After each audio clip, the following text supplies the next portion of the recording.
everything that we do here at Miami-Dade Water and Sewer takes into account sea level rise and climate change.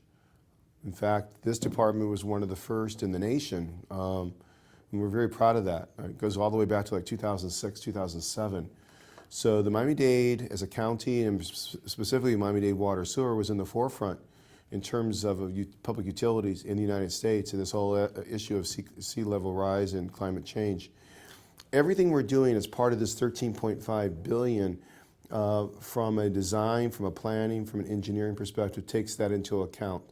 And there are serious issues and challenges that we're facing, but we're facing them head on. And so we're very confident where we will end up. So, and again, it's important that we're mindful. And again, part of what we're doing here is again, we have almost, we're just over 2.6 million permanent residents. This year will have done about 15 million visitors to our community. What water and sewer is about, and this is very important to understand, water and sewer is extremely important to not only sustain the current population base of 2.6 million residents, but also to grow, because our population is growing in Miami-Dade County, both in terms of permanent residents and visitors. Every year we have more and more visitors coming to our community. And we're not going to be able to accommodate the additional population growth, the additional visitors, unless you have the right infrastructure. And in fact, Mayor Jimenez and I were just talking about this a couple of days ago. We will not be able to sustain current level of population and actually accommodate future growth unless we here at Water and Sewer do it right, get it right. And that's the sense of urgency. Now, again, we're playing catch up. There's no question, and we got to be completely open and truthful with our residents. We are playing catch up. We're a number of years behind. There was a reason why the federal government sued us, and we had the federal consent decree. It was an important wake-up call for this community.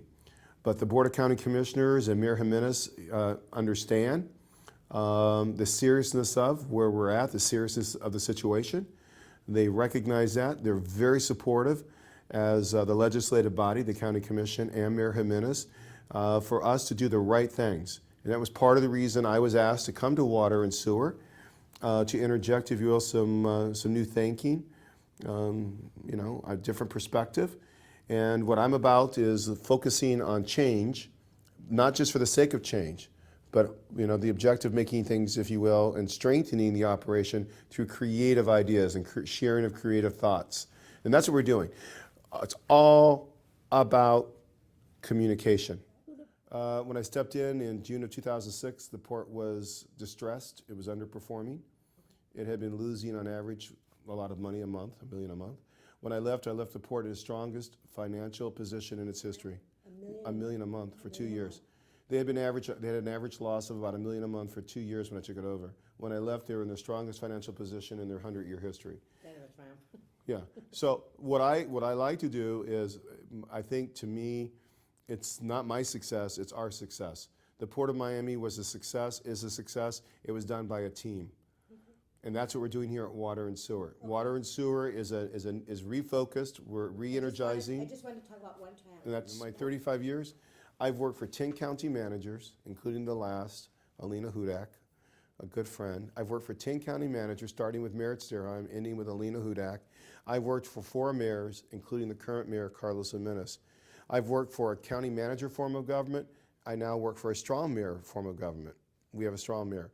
So I've worked under both systems. I've seen the organization grow from, in 1980, 35 years ago, from 15,200 employees. It reached a height of over 32,000. It more than doubled in size.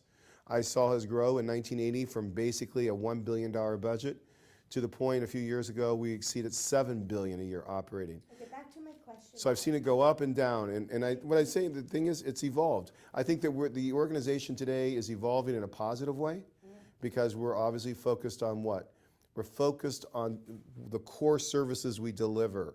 Mr. Judson, I want to repeat. It's always about the relationships. One of the hardest days of my professional life was last spring when I left the Port of Miami. It was a very, very, very tough day, a very emotional day for my staff and for me. I was commenting again this morning.